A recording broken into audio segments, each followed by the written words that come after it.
E hoje vou continuar a falar a série de vídeos a respeito da sexualidade e as testemunhas de Jeová.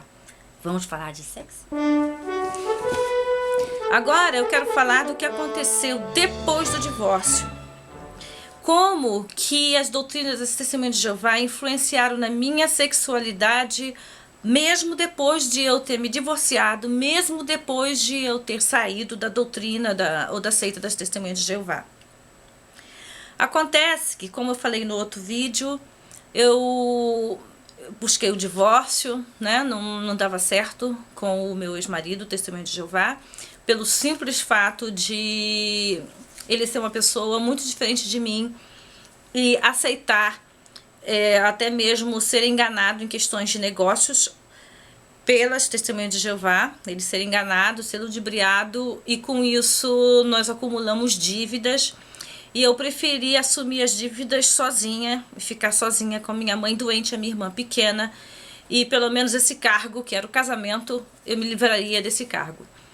Mas uma coisa que é bem lamentável, hoje eu encaro como bem lamentável, é que eu não me livrei das doutrinas das testemunhas de Jeová, mesmo eu tendo me dissociado. O único motivo que me levou à dissociação foi que eu queria ficar livre do meu marido. Era só por esse motivo. Como eu queria ficar livre do meu ex-marido, e não havia adultério, então eu quis me dissociar para que não causasse vitupério ao nome de Jeová, o fato de eu querer me divorciar, né? Acontece então que, como a minha mente continuava funcionando com todas as doutrinas do sistema de Jeová, eu fui invadida por um sentimento muito grande de culpa. Primeiro eu me livrei da culpa, né? Eu procurei os meus métodos para me livrar da culpa caso o meu marido fosse morto no Armagedon, né? Porque eu tinha medo que ele, por não haver adultério, ele não podia mais se casar. Então eu tinha medo que ele caísse no pecado e fosse destruído assim como eu. Por causa disso, eu procurei um homem e dessa forma, eu tendo um homem, meu marido estava livre para se casar de novo. Bem, a questão é que eu não estava interessada nesse homem. Era um rapaz de 21 anos. Eu não estava interessada em ninguém. Eu só queria resolver os meus problemas, que eram os problemas da doença da minha mãe, era um monte de dívida que ficaram. E então realmente ter alguém era o que eu menos precisava naquele momento. Eu estava realmente muito traumatizada, porque ninguém casa para se separar. Mas especialmente uma testemunha de Jeová, o casamento é encarado, eu não sei agora, porque como eu já falei em outros vídeos, as testemunhas de Jeová atuais estão me surpreendendo bastante. Mas como eu aprendi desde a minha infância, o casamento deveria ser único, uma vez só. E o único motivo para a separação seria, no caso, então, o adultério, que não houve. E então eu me sentia muito mal. Eu achava que Jeová não me perdoaria pelas coisas que eu fiz. E eu me sentia muito mal de ter sido tão fraca, porque eu achava que era minha obrigação aceitar tudo que acontecia no meu casamento. Era minha obrigação aceitar que o meu marido não fosse um bom provedor, né? E era minha obrigação aceitar tudo isso calada e manter o casamento. Então eu me sentia muito culpada perante Deus porque eu não tinha suportado isso. E eu me martirizava muito por isso. Bem, com o tempo, as coisas foram ficando mais difíceis, porque não só a luta para conseguir pagar todas as dívidas era um cargo ainda extra, uma carga ainda extra para mim, mas também a solidão. Porque eu perdi todos os meus amigos, né? As testemunhas de Jeová eram os únicos amigos que eu tinha eram testemunhas de Jeová. E eu fiquei, de repente, sozinha, abandonada. E eu acabei atraindo, é claro, né? Rapazes, eu tinha 26 anos, não era a mais feia das mulheres, e atraía os rapazes, é claro. E eu fiquei decepcionada porque o primeiro rapaz com que eu realmente namorei, eu acabei casando com ele. E depois eu não estava preparada para entender que fora da seita das Testemunhas de Jeová existiam rapazes que eles só queriam se divertir. Então, mesmo eu tendo feito, eu usei um rapaz, né, para poder eu livrar o meu marido. Mas para mim, meu modo de pensar, eu tinha um motivo nobre para usar o rapaz, tadinho. Depois o rapaz ficou atrás de mim e eu fugindo do rapaz. Mas aí, quando outros rapazes quiseram me usar, eu não entendi isso. Eu não entendi isso, né? Eu me entregava de coração, pensava, finalmente tenho uma companhia, alguém agradável. E na realidade a pessoa só queria se divertir. Eu não estava preparada para isso, eu não conhecia esse mundinho, né? Então eu pensei, aham. Então quando o rapaz se interessa por mim, mas ele está querendo só diversão. Pensando bem, isso não é uma má ideia. Eu casei virgem, o primeiro homem, né? Com quem eu realmente namorei. E ele me usou. Ele nunca me amou. Ele me usou. Como ele, os outros rapazes querem também, os outros homens também querem me usar. Mas eu não sou boba, eu já percebi porque alguém já me usou antes. Então agora quem está se aproximando de mim e quer me usar, eu vou agir antes deles. Eu me divorciei, eu não quero mais saber de homem me usando. A partir de agora eu vou virar o jogo, eu vou usar os homens. Eu só quero o homem para me divertir. Só. Eu quero um homem que me ajude, me leve a bons lugares, me dê bons presentes. E não quero que o homem me use mais. E outra coisa, a única maneira que eu tenho de ter certeza que homem nenhum vai me usar, porque o meu marido me usou de maneira financeira. Então a única maneira que eu tenho de ter certeza que homem nenhum vai me usar é me envolvendo só com homem rico. Só me envolvo com homem rico. Eu não quero ser sustentada por homem porque eu sempre fui muito, posso dizer que orgulhosa. Eu sempre gostei de conseguir as coisas pelas minhas próprias mãos, pelo meu próprio trabalho. Então, se eu me interessasse por alguém ao ponto de querer me casar com ela, tudo bem. Mas eu tava com tanto medo, eu tava com tanto pavor de divórcio, que eu tinha medo de casar. Se eu casar de novo, pode acontecer divórcio de novo, eu não quero passar por isso de novo. Então, eu falei, nunca mais eu vou me casar. E homem, quando eu tiver, é só pra me divertir, né? E pronto, não quero mais saber disso. Então eu passei a me envolver só com homens ricos. Só com homens muito ricos. E eu não permitia que o homem me sustentasse. Entende? Eu queria ter companhia, que eu não tinha mais, né? Companhia nenhuma, não tinha amigos mais nenhum. Eu queria ter companhia e eu queria... Olha, quando eu passeava, era pra ficar... Se ia pro Rio de Janeiro com o namorado, eu ficava no Copacabana Palace. Só andava nos melhores carros, as melhores bebidas, tudo isso só conhecia. Se chegou perto de mim, quer alguma coisa comigo? É perrapado? Fora. Eu já falava, o que eu quero é isso, isso, isso. Eu quero tipo de presente, joias, tudo do bom e do melhor. Mas não quero envolver com ninguém. Não quero me envolver. Então, com isso eu conheci um inglês. Foi através desse inglês que eu vim a primeira vez para a Europa, que eu conheci a Inglaterra, eu conheci os países ao redor. E era uma pessoa maravilhosa e que pensava como eu. Também já tinha sido divorciado, não queria saber de casar nunca mais. Ele na Inglaterra, eu no Brasil. E estava muito bom assim.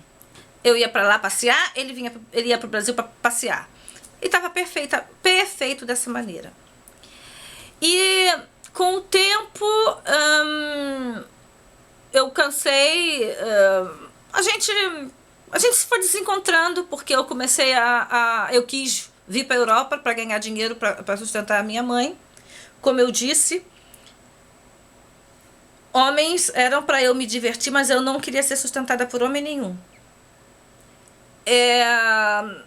Eu aceitava ter ajuda, né? Esse inglês me ajudava, me ajudou com o meu negócio, algumas coisas e tal, mas quem se sustentava era eu, quem sustentava a minha família era eu. Por fim, eu decidi vir para a Europa, porque meus salões não estavam dando conta, né, do tratamento de mamãe. Eu vim para a Europa. Nessa época, eu já não tinha um relacionamento com esse inglês, mas a gente sempre ficou amigo. E depois que eu vim aqui para a Europa, o inglês me pediu em casamento. Eu acho que ele ficou assim, pensando desse jeito, né? Ah, agora ela tá indo pra Europa, eu vou perder um pouco o controle da situação, essa mulher tá alcançando o mundo, né? Aí ele me pediu em casamento. Mas aí eu falei, agora eu já aprendi a viver solta, não quero saber de casamento, não. E muita coisa eu aprendi com você que me ensinou. Aí ele falou, foi tão engraçado, ele falou assim, oh my God, I created a monster. Oh meu Deus, eu criei um monstro. Porque toda essa liberdade, viver independente, tudo isso foi ele que me ensinou. Eu devo muito a ele. É uma pessoa maravilhosa que eu devo muito. E já se passaram, né? 20 anos. E nós somos muito bons amigos. Nós estamos sempre... Ele vem me visitar, eu vou lá, até hoje. E ele vive igual a mim. Ele sozinho, eu sozinha também. Bem, depois disso, depois que eu vim para a Alemanha, eu ainda me envolvi com outro inglês. Mesma situação, sabe? A gente viajava, os países ao redor que eu conheço aqui, eu conheci no início tudo com ele. Gente, às vezes eu fico lembrando, a gente é meio maluco, né? Eu me lembro que uma vez nós estávamos em Barcelona, ele me pagou uma lagosta que custou 200 euros. Uma lagosta, 200 euros. 200 euros é mais de 600 reais, gente, uma lagosta. Que a gente come hoje, amanhã vai pra privada. Loucura. Mas é assim, eu tava... o trauma do meu casamento... Do casamento não, o trauma do meu divórcio.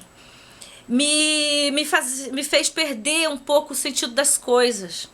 Sabe? Como que uma pessoa que trabalha tanto pra manter a mãe, quando sai com um homem rico, exige uma lagosta de 200 euros.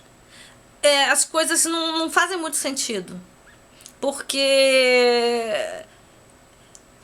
hoje que eu tô convertida a Jesus Cristo, que eu conheci Jesus e finalmente, né, passei a raciocinar, eu fico vendo que muitas coisas a pessoa, quando sai de uma seita, não é só a seita da Testemunha de Jeová, não. Andei lendo sobre pessoas que saem de outras seitas, como a Scientologia, como a seita dos Mormons e outras.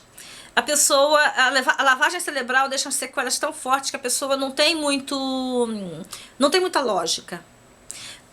Para início, voltando um pouquinho ao início, eu cismada, né, de que estava pecando e que Deus não me perdoava. Poucos meses depois de eu ter pedido o divórcio, eu comecei a raciocinar, eu chorava de arrependimento. Mas eu falava, se eu for voltar agora para a Testemunha de Jeová, o que vai acontecer? Eu vou ficar sozinha para sempre. E com o fogo que eu tenho certeza que eu não vou aguentar ficar sozinha para sempre. Então eu vou para lá, porque Testemunhas de Jeová são muito preconceituosos, muito mesmo. E eu sei que até moças que conhecem a doutrina das Testemunhas de Jeová, depois de estar vivendo, de já ter vivido, já ter tido filhos, né, fora da doutrina, ter levado uma vida desregrada, até para elas, quando se tornam Testemunhas de Jeová, é muito difícil conseguirem casar. Muito difícil. Os Testemunhas de Jeová, eles querem só casar com virgens. Há exceções, mas estou dizendo que é muito difícil. Então eu pensei, eu tenho um fogo danado, né? Gosto da coisa. Tava 5 anos casada, com suprimento diário. De repente, ninguém.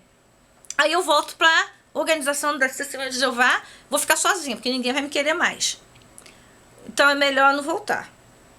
Porque senão eu vou macular o nome de Jeová ainda mais. Era por isso que eu não voltava, gente. Não era por discordar das coisas lá, não. Era esse tipo de pensamento que eu tinha. Aí foi passando o tempo, a coisa foi começando a me fazer falta, né? E pra mim já foi o suficiente o pecado que eu havia cometido, né? Pra poder livrar o meu marido. Então, eu não queria continuar no pecado. Eu fiquei doida. Eu falei assim, agora, meu Deus, já tô subindo pelas paredes. Ai, eu preciso. Ai. Não, 26 anos, né? O sangue, né? Borbulhando aqui nas veias, né? Sem contar outros lugares. Então, o negócio tava difícil. Aí eu comecei e fiquei tão doida. Gente, olha, vamos juntar as maluquices da lavagem cerebral com o tesão. Tá? Imagina. O que dá, né? Aí eu fui atrás do meu ex-marido, gente. Vocês acreditam nisso? Poucos meses depois dessa encrenca toda, eu fui atrás dele. E fui pra São Paulo, fui tentar conversar com ele, encontrei com ele. Aí eu falei que eu queria voltar e eu fui sincera, eu queria voltar, mas se eu voltar vai ser muito difícil porque eu não consigo me segurar não. Eu preciso de sexo. Então, eu não quero ficar sem voltar para a organização de Jeová. Eu preciso voltar, eu não tô conseguindo ficar fora. Eu não tô conseguindo. Mas eu sei que se eu voltar eu vou cair, porque ninguém vai querer mais casar comigo, eu vou cair e eu não posso ficar sem sexo mais.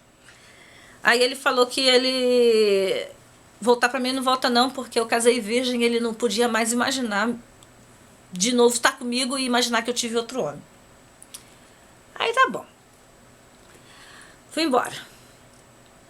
Mas, ai, graças a Deus, gente, você imagina, se eu tivesse voltado, eu ia voltar toda aquela história de novo, meu Deus do céu, que maluquice. Depois eu vou embora, eu acordei, sabe, falei assim, gente, que maluquice, por causa de tesão, eu ia querer voltar pra aqui pateta. Não. Aí passa um tempo, começa a me envolver bastante com o trabalho, aí eu acabei esquecendo disso. Depois, mais tarde, né, conheci esse inglês e o meu envolvimento com esse inglês durou muitos anos, durou vários anos. Então, tava tranquilo, fico tranquila, né, nesse sentido. Mas aí, voltando, né, aqui na Alemanha, eu tive envolvimento então com outro inglês, também cheio da grana. E em 2009, eu falei, ai gente, sabe, porque o outro namorado inglês, ele acabou caindo na rotina. Ainda mais eu vivendo aqui, porque quando era aquele primeiro inglês, que eu morava no Brasil e ele na Inglaterra, a gente ficava entre 2 e 3 meses sem se ver, né? Mas o outro inglês, eu morando na Alemanha e ele na Inglaterra, a gente se via sempre. Ainda mais que a gente se conheceu porque ele trabalha muito aqui na Alemanha. Então a gente se via sempre. E pra mim foi caindo na rotina. É mole, gente. Nem era casado nem nada. A gente se via sempre, assim, tipo, 2, 3 vezes por mês. E pra mim era cair na rotina. Pra ver como é que é coisa estranha. A gente se conheceu em 2004. Em 2009 eu já tava por aqui. Não tinha mais romantismo, tinha caído na rotina e tal. Aí eu falei pra ele, ai, desculpa, mas eu olho pra você, eu sinto você como se fosse meu irmão, tô me sentindo incestuosa com você. Ele não pôde acreditar nisso. Ele não pôde acreditar. Falei assim, né, a gente não briga, a gente dá tudo tão certo, por que isso? Falei assim, é porque eu preciso de emoção, eu quero me apaixonar, preciso de emoção. E eu fiquei assim, uma pessoa, nesse aspecto, muito superficial. Muito superficial. Não me pegava ninguém. Não me pegava mesmo, uma coisa muito estranha. Eu cansava dos caras, eu conhecia os caras e cansava deles, simplesmente assim. E também tinha essa. Quando eu conhecia uma pessoa e eu percebia que eu começava a gostar muito da pessoa, eu terminava imediatamente. Porque eu não queria me envolver. E aí eu terminava, eu sabia que eu ia sofrer, sentir saudade por no máximo 3 semanas e depois bonita, né? Então o que acontece? Tudo isso pelo medo de me envolver e ser usada de novo, né? O que acontece é que em 2009 então eu terminei com esse segundo inglês e eu conheci um alemão que mora numa cidade a 100 quilômetros da minha cidade. E esse homem era muito apaixonado, muito, muito, muito apaixonado. Não era rico. Não era rico. Eu não sei o que deu em mim de me envolver com um homem que não era rico. Já comecei mal daí, tá? E esse homem fazia por mim de tudo. E isso era pra mim muito diferente. Porque como eu me envolvia com homens ricos, tudo que eles me davam, tudo que eles faziam por mim não era sacrifício. Eles tinham sobrando.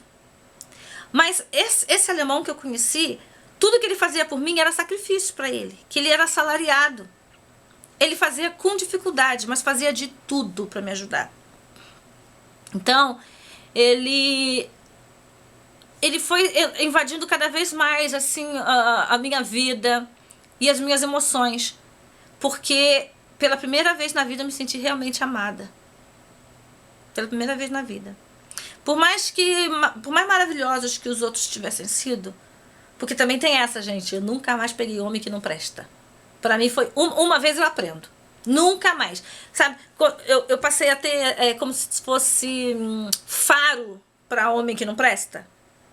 Faro. De longe eu conhecia. Então nunca me envolvi com homem que não presta. Nunca. Foi só uma vez, foi só o marido, ninguém mais. Então, eu conheci esse homem maravilhoso, ele me ajudava em tudo, ele se esforçava demais, ele me ajudou muito a empreender o meu próprio negócio. A gente se conheceu exatamente quando eu estava começando a fazer o meu próprio negócio. E ele se esforçava muito, ele fazia de tudo por mim. Chegou um ponto, nós ficamos 2 anos juntos. Chegou um ponto que eu não conseguia me imaginar sem ele. Eu falei, não posso. Alô, o que está acontecendo comigo? O que eu estou fazendo com esse cara? O cara não é rico, o cara é maravilhoso, o cara faz tudo por mim. Eu já estou caindo de apaixonada, não posso. Tá na hora de acabar com isso. Tá na hora de acabar com isso. Sempre foi assim. Eu acabo, daqui a 3 semanas, eu vou chorar, vou sofrer, vou sentir uma dor no coração. Daqui a 3 semanas, esqueça, arranjo outro. Tá bom, fui lá, acabei com o cara. Terminei. Gente, pensa numa mulher maluca. Pensa numa mulher louca. Tava difícil, esse foi difícil. E ele ficou atrás de mim, me procurando o tempo todo, Passou 3 semanas e eu me segurando. Passou 1 mês, ele continuou, e eu ainda não tinha esquecido dele. Geralmente era 3 semanas no máximo. Mas eu falei assim, me segura, Denise, não vai deixar ninguém mais te enrolar. Te segura. No final de 1 mês, ele parou de me procurar. Ok. E eu me segurando. Teve um dia que eu tive um show sozinha. E coisa que eu nunca fazia era ir pra show sozinha. Porque geralmente eu trabalho com grupo. Mas às vezes acontece um aniversário, alguma coisa assim, eles só querem uma dançarina sozinha.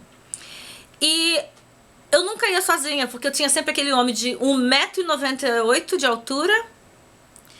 Fortão, bonitão, perto de mim, né? Bodyguard, né? E dessa vez não tinha ninguém pra ir comigo, eu não conseguia achar ninguém de companhia. E fui pra uma cidadezinha a mais ou menos 50 km daqui.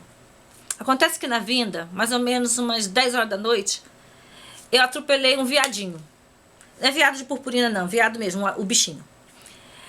E atropelando, ele atravessou a estrada, né? No meio do mato, gente. Um breu. E eu sei que deu... amassou o capô do carro e rebentou o reservatório de água que limpa o para-brisa. E o reservatório de água inundou o motor. Quer dizer, acabou com o motor, né? Foi isso que me explicou depois a polícia, que olhou lá. Acontece que quando o carro parou tudo, o viadinho fugiu, né? E eu sozinha no meio do mato, no escuro, absolutamente sozinha. Primeira coisa que eu pensei foi nele. Gente, eu não liguei nem pra polícia. O primeiro telefone que eu pensei foi ligar pra ele. Aí eu apavorada, tô no meio do mato, morrendo de medo aqui, tal. Ele foi e falou, fica calma, me dá as coordenadas onde você tá. Olha no seu nave onde você tá. Aí eu dei as coordenadas que estavam no nave GPS, né? Dei as coordenadas, aí ele ligou pra polícia, deu as coordenadas, a polícia apareceu rapidinho. Mas aí depois disso eu fiquei pensando, ai meu Deus, quem eu penso quando eu tô com problemas, quem eu penso o tempo todo é ele. Aí o que que eu fui fazer? Eu quero esse homem de volta. Eu não tô esquecendo dele. Já passou mais de um mês, ele não me procura mais, já tinha passado mais de um mês nessa época. Isso foi em junho, né? Junho, eu tinha passado mais de um mês. Aí eu voltando pra casa no dia seguinte, eu passado lá, eu fui liguei pra ele de novo. Aí ele falou que é tarde, que agora ele tinha outra. Já entendo. Como assim? Um mês. Pouco mais de um mês e ele já tem outra. Que história é essa? Eu que terminei com ele, não tem outra. Que história é essa? Ah, esse cara me traiu? Será que esse cara tava me traindo? Gente, sabe o que eu fiz? Eu fiquei com tanta raiva, com tanto ódio, que eu entrei no meu carro.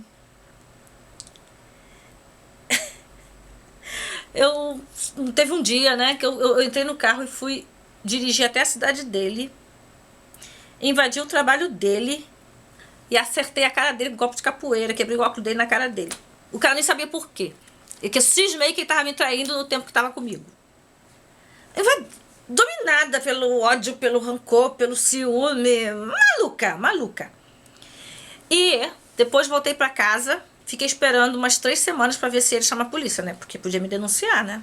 Quebrei. Eu tava tão braba, que eu puxei ele pela gravata e acertei a cara com o pé. Puxei e pá. E um cara do escritório do lado saiu, porque foi depois do expediente. Ele tava sozinho, eu sabia que ele costumava trabalhar sozinho no escritório depois que fechava. E um cara do escritório do lado veio, o que tá acontecendo aqui? Aí eu fui, você também quer? O cara saiu correndo. Eu tava braba, muito braba mesmo. Eu sei que depois eu voltei pra casa, passaram mais de 3 semanas e nada da polícia me procurar, nada de eu receber uma intimação, nada. E, por fim, um colega de trabalho dele veio me procurar. Falou que soube do que aconteceu. E eu falei, mas você sabe por que eu fiz isso? Ele disse que você estava dizendo que ele tinha te traído, mas Denise, ele nunca te traiu. Eu vou te contar o que aconteceu. Ele ficou atrás de você durante um mês, mais ou menos, e você ficava esnobando ele. Mas esnobando mesmo, gente, esnobando. Então, quando um dia ele saiu do escritório e falou assim pra mim, o único jeito de eu esquecer a Denise de uma vez, porque eu não posso ficar aceitando que uma mulher fique me humilhando desse jeito. Eu não posso, eu tenho meu brio. Eu vou fazer o seguinte, hoje eu tenho consulta marcada com o meu dentista. E lá no meu dentista, lá no consultório, tem 2 atendentes que ficam andando em cima de mim. Eu vou convidar uma delas pra sair. A primeira que aceitar sair comigo, eu vou casar com ela. E ele fez isso. Fez isso. Então, depois disso, caiu a ficha, eu fiquei tão maluca, gente, que eu fui parar no hospital. Pra você ver, eu sou louca mesmo, tá? Sou doida. Fui parar no hospital, sério. Eu tive um bloqueio psicossomático da coluna, que eu fiquei 6 dias sem conseguir andar, cadeira de rodas. Eu fiquei tão apavorada, tão apavorada. Foram feitos todos os exames, inclusive o ortopedista, porque era bloqueio da coluna, não conseguia andar, então eu fui examinada por ortopedista. Ele elogiou tanto a minha musculatura, quanto a minha coluna, disse que nunca viu coluna tão reta, tão perfeita, e musculatura tão forte, que eu não tenho nada, que é tudo bloqueio psicossomático. Ele falou, você deve ter passado por um trauma muito grande ultimamente. Eu falei que passei. Fiquei até com vergonha de falar, né? Que era dor de cotovelo. Fiquei na minha, né? Disfarça. Depois que o caso passa, a gente conta, né? Mas na hora, a vergonha é demais. Hoje eu conto porque eu entendo o que tá por trás de tudo isso. Mas na hora a gente, né? Abafa o caso. Ridículo demais. E até uma amiga minha, que também era minha funcionária, que me ajudava quando eu vim pra casa, porque pra tomar banho, pra tudo, precisava de ajuda. Gente, eu fiquei paralítica, fiquei paralisada, bloqueio da coluna. Não conseguia andar, né? Coisa horrível, coisa horrível. Aí, eu fiquei tão... Ai, gente, Gente, será que eu tô falando de mim mesmo? Porque às vezes eu fico pensando, aquela mulher doida. Não era eu, não, era. Depois de tudo isso, voltei a andar. Depois de uns 6 dias, voltei a andar, tudo direitinho. E continuava pirada. Pirada, pirada, pirada. E uma coisa que no hospital tinha me falado é que eu tinha que procurar psicólogo. Porque tudo isso é consequência de um trauma. E se eu não cuidasse do trauma, eu iria voltar a ter bloqueios. Aí eu fui nos psicólogos. Os psicólogos aqui de Dresden, eles dizem que meu alemão é ruim demais para fazer tratamento psicológico. Gente, eu sou até comentarista de rádio em alemão, mas para psicólogo aqui é ruim demais. Então tá bom, mas deixa. Eles sabem o que eu tô falando, né? Aí eu fui para Berlim, que é 200 quilômetros da minha cidade, procurar psicóloga, uma psicóloga brasileira. Eu tinha que sair toda quarta-feira, pagar a condução, porque detesto ficar dirigindo 200 quilômetros toda quarta-feira, não tava com vontade, então eu ia de condução, e pagar consulta e voltar, toda quarta-feira. E por causa desses meus bloqueios, todas essas maluquices todas, eu não estava tendo condições de trabalhar. Então eu estava com problemas financeiros para completar. Você sabe o que eu fiz, gente? Escrevi um e-mail pro pobre do cara que eu tinha quebrado o óculos na cara dele. E falei que eu fiquei doida por causa dele. Que eu tô louquinha e que eu tô precisando de psicólogo. E o psicólogo era em Berlim. E custava tanto, tanto, tanto as minhas viagens, pá. E que ele que pagasse. Porque se ele não. Ele que me fez ficar doente, então ele que pagasse. Se ele não pagasse, eu ia lá no serviço dele de novo. Você acredita que o cara falou, manda todas as faturas da psicóloga direto pra mim? Mandava direto. Eu perguntava pro psicólogo, tá tudo pago? Tudo pago. Ele paga tudo. O cara assalariado, não era rico. Eu aprontei demais com esse cara. Aprontei demais. Ah, ainda tem mais. Quando eu o conheci, ele era já separado da esposa, mas ele morava na casa que os dois construíram. Porque era metade dele e metade dela. Eu, como típica brasileira, cheia de maluquice, porque aqui isso é normal, mas a brasileira, metida besta, se achando, fiz o cara sair da casa dele. Aí ele falou, então eu vou morar com você. Eu falei assim, não, comigo não quero homem morando comigo, não. Quero comigo, não. Vai montar seu apartamento, mas não mora com aquela mulher. Você acredita que o homem montou o apartamento? Montou, comprou tudo, montou o apartamento. Alugou um apartamento depois de ter casa. Porque eu não queria que ele morasse na minha casa. Na minha casa não mora homem nenhum. Comigo não mora ninguém. Gente, a arrogância em pessoa, tá? A arrogância em pessoa. E esse homem louco fazia de tudo por mim. E ainda depois de tudo isso, ele, casado com outra mulher e tudo, pagou todo. Ele pensou, né? Essa mulher vai vir de novo agora pro meu trabalho, vai fazer escândalo aqui no dia que eu estiver trabalhando. Aí eu perco meu emprego, né? Não sei, deve ter pensado isso, né? Porque depois daquilo tudo, o homem não me denunciou que eu poderia ir presa pelo que eu fiz. Eu não só quebrei os óculos na cara dele, mas eu quebrei, desmontei as coisas no escritório também. E depois disso o homem ainda me paga todo o meu tratamento, né? Bem, eu sei que isso foi em 2011. Depois de várias sessões, eu pensei, não estou me sentindo, sabe, o que está me ajudando muito, não. Eu realmente não estava achando que estava ajudando muito, não. Aí eu pensei, comecei a orar. Me lembrei daquele médico Testemunho de Jeová lá de Frankfurt, que tinha falado para eu voltar a orar, né? Foi assim, ele disse mesmo que eu podia orar, mas não tenho orado com tanta assiduidade. Eu acho que o que pode me ajudar é a oração. Eu comecei a pedir a Deus ajuda, sabe? E aí eu comecei a conversar com Jeová e eu queria voltar para Jeová. Foi aí que eu comecei a buscar a Testemunha de Jeová. Em 2012. Depois dessa confusão toda. Aí vocês que já assistiram o vídeo, viram o que deu, por que eu não voltei, né?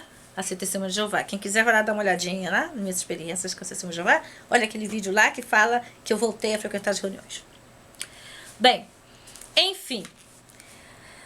Quando eu vi, né, que as Testemunhas de Jeová realmente não estavam com a verdade, aí eu comecei a pesquisar por mim mesma, através da internet, um monte de coisas. Comecei a pesquisar na realidade, eu quis saber quem é Deus, como ele é, como que ele age. E percebi que é totalmente diferente do que as Testemunhas de Jeová ensinam, né? E também outra coisa que eu aprendi muito no site do Caio Fábio. Ele tem é considerado pastor, né? Mas ele mesmo diz que ele não se considera pastor. Ele falava muito sobre essas coisas da gente viver do passado, da gente se libertar dos traumas, das sequelas. E eu falei, então, o que está atrapalhando, o que atrapalhou meu relacionamento com a pessoa que a única pessoa que eu realmente senti que me amou, foi a única pessoa que me amou. O que atrapalhou meu relacionamento foi eu estar apegado ao passado. Esse medo do divórcio, essa cisma de que eu nunca seria abençoada a se casar de novo, porque eu fui adúltera. Na minha cabeça eu fui adúltera, né? Então essas cismas todas, essas coisas todas atrapalhou eu poderia ter tido a oportunidade de desfrutar de um maravilhoso relacionamento com a única pessoa que eu conheci que me amou. E eu perdi isso por causa desses traumas malucos, né? Então, quando eu falo de sexualidade, eu acho que não ficaram sequelas com respeito ao meu comportamento sexual, porque muita gente acha que muita gente entre os testemunhos de Jeová, eles cismam que quem sai da organização dos testemunhos de Jeová vira puta ou vira, né? Eu estava até lendo um depoimento ontem ou anteontem, que uma pessoa escreveu que muitas, quando saem, começam a levar uma vida promíscua ou caem nas drogas. E quando eu raciocino um pouco, eu cheguei à conclusão que eu poderia também ter caído. Porque eu cheguei numa depressão tão grande por me sentir solitária, e quando eu tentei ter relacionamento com alguém, a pessoa só queria me usar. Eu cheguei a um ponto que eu pensava, não vale a pena, eu vou cair no mundo. Mas sabe o que me segurava? Minha mãe. Porque eu falei, eu vou cair no mundo? Gente, isso era final da década de 90. Havia tanta divulgação sobre o problema da AIDS, né? Eu falei assim, eu vou cair no mundo, vou pegar uma doença, como é que eu vou cuidar da minha mãe? Eu vou cair no mundo, vou pegar uma gravidez indesejada, como é que eu vou cuidar da minha mãe, da minha irmã ainda de um bebê? Eu vou cair no mundo, vou me envolver com droga, que vai ser da vida da minha mãe e da minha irmã? Era isso que me segurava, né? Então, se eu não cair na promiscuidade, se eu não cair nas drogas, se eu não cair nas más companhias, não é porque eu sou santa, não. Porque, gente, olha bem pra minha cara. Cara de santa tenho eu? Por favor, né? Não é porque eu sou santa. Não adianta, eu não vou enganar ninguém dizendo que eu sou a santinha. Porque a minha cara já diz quem eu sou, né? Mas é que se eu segurei a periquita, foi por causa da minha mãe e da minha irmã. Por causa da responsabilidade familiar que eu tinha. Então, não sou santa. Mas também na promiscuidade eu não caí, graças a Deus e graças à responsabilidade que eu tinha com a minha família. Então, realmente existem muitas pessoas que, porque elas viveram reprimidas muito tempo em questões sexuais, viveram muito tempo reprimidas, elas não podem. Se elas têm tendências homossexuais, não podem mostrar isso ou viver a homossexualidade. Se elas querem ter um relacionamento íntimo com alguém e não tem condições de casar, também não pode ter, porque tem que ser só dentro do casamento. E dentro do casamento um monte de regrinhas. Não pode isso, não pode aquilo, não pode aquilo outro. Aí quer dizer, o pessoal pira. Aí fica, o testemunho de Jeová só pensa em sexo. Só pensa em sexo. Hoje eu percebo isso. Né? Como eu já falei no vídeo anterior, as comissões judicativas são imorais, são indecentes, são explícitas. Eles imaginam coisas na cabeça deles fora do comum.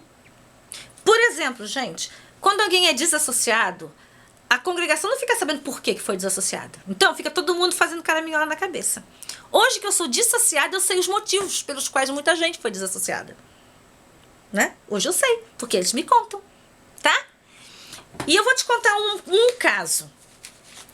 Existia uma pessoa que foi desassociada que a congregação inteira ficava dizendo que essa pessoa é lésbica. Ficava todo mundo fofocando, porque ou gentinha pra fofocar, né? E eu não tive mais contato com essa pessoa não, mas eu achava estranho, porque eu morava muito perto da casa dessa pessoa, e eu nunca vi essa mulher com ninguém, nem com homem, nem com mulher. Nunca vi essa mulher fazendo nada errado, gente. Eu sou muito mais piriguete do que ela. Assumida. Nunca vi essa mulher fazendo nada. E como é que a pessoa ficou? O pessoal vive dizendo, ou é porque é lésbica, porque já que não viu com homem, né? Só pode ser lésbica. Ou isso ou aquilo. E hoje eu cheguei a uma conclusão. Eu sempre gostei muito de história. Sempre gostei muito de história. Então eu gosto muito de ver as coisas antigas, pesquisar coisas antigas. E eu vivia na casa dessa moça, na época ela era moça. Eu vivia na casa dela porque ela tinha muitos livros antigos da Testemunha de Jeová. Sabe? Muitos livros escritos por Rutherford. E eu vivia lá, e quando eu ficava na casa dela, eu ia lá pesquisando. Eu era criança, devia ser meus 7, 8, 9 anos. E eu falava pra ela, me empresta aquele livro, eu não terminei de ler aquele livro assim, assim, assado. E ela fazia um pouco de mistério. Aí ela, não, Denise, onde que você pegou esse livro? Eu vi no seu quarto, eu quero ver. E ela fazia um pouco de mistério. Aí uma vez eu comentei com alguém, você já viu os livros de fulana? São maravilhosos, ela tem livros antiquíssimos. Aí uma pessoa falou assim, eu me lembro até quem foi. Ele não era ancião ainda nessa época, mas depois tornou ancião. Ele falou assim, mas não é pra ficar vendo livros antigos das Testemunhas de Jeová, não. Por quê? História, nossa história. Não. Nós somos orientados a não pesquisar nenhum livro antigo, só os novos. Eu falei assim, mas por quê? Porque não interessa. O que interessa na organização de Jeová são as novas luzes. Nova luz tem que esquecer a escuridão. E eu achei isso muito estranho. Aí eu comecei a achar estranho, porque ela mantinha essas literaturas escondidas. Era eu que fuçava no quarto dela. Eu entrava no quarto dela, ficava brincando lá e tal, fuçava. As literaturas eram escondidas. Hoje eu entendo por que ela foi desassociada. É claro que ela leu aquelas coisas antigas e foi desassociada por apostasia, né? Mas hoje que eu fui entender isso. E o rumor era que ela era lésbica. O Testemunho de Jeová inventa muita coisa. Eu posso imaginar o que esse povo não inventava de mim. Ainda mais que logo que eu saí logo no carnaval. Porque, gente, sempre fui fascinada por samba e por carnaval. Só que segurava, né? Segurava. Bastou eu sair de lá, no primeiro carnaval já tava de destaque, já tava de madrinha de bateria, já tava de candidata a rainha, e pá, tava nem aí, né? Então, também tem uma outra coisa que eu gostaria de falar nesse vídeo. Uma pessoa me falou que eu conto as histórias tudo misturada, né? Mas desculpa aí, porque eu não escrevo as coisas, não tenho esboço, então vai vindo na memória e eu vou falando. Então, já que é pra falar do sexo, eu lembrei de uma coisa que eu também achei estranho. É com respeito ao sexo no casamento, não só a Testemunha de Jeová, mas muitas religiões evangélicas têm a mania de meter o pitaco no meio entre as quatro paredes do casal, né? E a Testemunha de Jeová também tinha essa mania, porque eu aprendi que era só fazer papai e mamãe, né? E por isso mesmo que eu tinha mania de querer sempre inventar, fazer umas fantasias, passear, fazer, né, uns negócios lá, umas luzes, câmera, ação. Sempre fui assim. Não sei nem de onde que eu aprendi, gente. Tá? Eu nunca tinha visto um striptease, nunca tinha visto nada disso. Eu fazia striptease com meu marido, inventava. Tá? Com música, com tudo. Bem, porque pra mim era maneira de compensar, né? Que no final era só papai e mamãe mesmo. Um belo dia, o meu ex-marido chega em casa todo feliz. Todo cheio de amor pra dar. Vamos conversar. É que nós tivemos uma reunião de anciãos. E essa reunião durou muito, até bem tarde mesmo, a gente chegou bem tarde. E ele falou pra mim que na reunião havia uma carta que foi escrita aos anciãos sobre essas questões sexuais entre os casais. E ele enrolou muito, gente. Eu não consigo dizer pra vocês exatamente as palavras que o meu ex-marido usou, porque ele teve muito cuidadinho para conversar comigo. Também ele vai falar com uma mulher bitolada, que casou virgem. E que acha que tudo é proibido, que tudo é pecado. Ele teve que ter cuidado mesmo, né? Porque já se na lua de mel, eu saí correndo e gritando, chorando. E me tranquei no quarto, porque nunca tinha visto um homem nu. Imagina, ele não podia falar qualquer coisa comigo. Já tava de bom tamanho que eu transava com ele. Imagina ele inventar mais história. Eu ia sair correndo, gritando e chorando, né? Então ele teve muito cuidado com conversar comigo. Mas hoje, pelo que eu entendi, parecia que os anciãos estavam liberando um pouquinho mais do que só papai e mamãe. Por mais cuidadinho que ele tava para falar, eu entendi isso, que de tão tonta também eu não era. Aí eu falei, mas pra mim isso não tá de acordo com a Bíblia, não. Eu não topei, gente. Não topei. Não, cada coisa que eu já perdi nessa vida, mas deixa pra lá. Eu não topei, não. Aí depois eu fui pesquisar com duas esposas de anciãos. Que também, uma não topou, a outra parece que topou. Alguma coisa a outra topou. Então eu achei meio estranho, porque eu fiquei lembrando disso, aí eu fui perguntar agora a uma pessoa que eu conheço, que eu conheci pela internet, que já foi ancião. Perguntei se ele sabia dessa carta. E essa pessoa já foi ancião, mas não nessa época, porque essa carta deve ter sido escrita entre 91 e 93. E ele não era ancião nessa época, ele se tornou ancião depois disso. Mas ele estava me contando, inclusive ele falou de um vídeo dele, mandou o link para mim, eu posso até botar o link aqui na descrição, sobre o que aconteceu para que os anciãos não quisessem mais se meter nesse assunto entre quatro paredes. Aconteceram alguns casos muito estranhos. Então por isso ele acha que realmente essa carta existiu, né? Por causa dessas coisas que andaram acontecendo, uns casos muito esquisitos, e que o corpo governante ficou com medo de ficar se metendo nesses detalhes. Resumindo, teoricamente, a Testemunha de Jeová pode fazer tudo sim, entre quatro paredes. Só que eles não querem admitir isso, para não ter que, mais uma vez, ir contra os ensinamentos que eram dados na década de 70. Tá? E como não quer admitir isso, então muitas testemunhas de Jeová vai ficar reprimida, né? Continuar no papai e mamãe. E, por exemplo, eu soube de um caso, um rapaz que escreveu para mim, que ele casou com uma moça que não era testemunha de Jeová. E depois que a moça se tornou testemunha de Jeová, o sexo virou uma tragédia, né? Atrapalhou muito o relacionamento deles, o casamento deles. Você pode imaginar, gente? Por favor, né? Quando o negócio funciona ao contrário, tudo bem, né? Casou, não sabia de nada e começa a descobrir as coisas e tal. Mas ao contrário, misericórdia, hein? Como é que segura um casamento desse jeito? Por exemplo, eu não sabia de nada, pra mim tava bom do jeito que tava. Não conhecia outro jeito. Mas e agora? Imagina eu agora. Macaca velha do jeito que eu sou. Já aprendi o segredo, né? O caminho das pedras. Vou casar agora com o Testemunho de Jeová. Tá boa. Não ia dar certo isso não, hein? Não ia prestar, hein? Tudo bem, já falei que eu não sou santa, eu não sou promíscua. Mas santa também não sou. Bobagem. Aprendi uns negocinhos. Bem, então, gente, olha, eu anotei uns negocinhos aqui, pouca coisa. Mas tentei o máximo possível me manter em ordem, porque eu não sei, vai aparecendo coisa na minha cabeça, vou lembrando, vou falando e tá. Pelo menos eu acho que por enquanto essa questão de sexo já deu, né? Já deu? Então tá bom. Para os próximos vídeos podemos falar de outras coisas. Beijinho.